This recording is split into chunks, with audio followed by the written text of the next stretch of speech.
Let's see how to use the command box in Microsoft Teams. All right, here we are in Microsoft Teams. You see this bar at the top? That's our command box. And it's a real game changer for finding stuff fast and getting things done faster. So first, let's say you're looking for an old conversation with someone.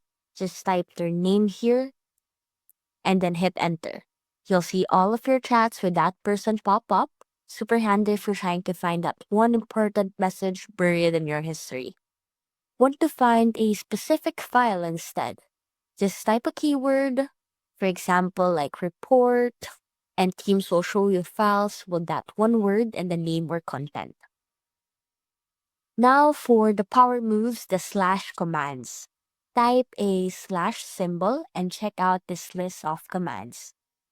Want to change your status really quick? Just type slash busy, hit enter, and then there you go. Your status is set to busy. Or maybe you need to call someone.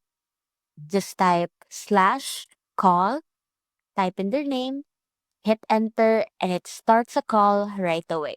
You can also use @ commands for apps.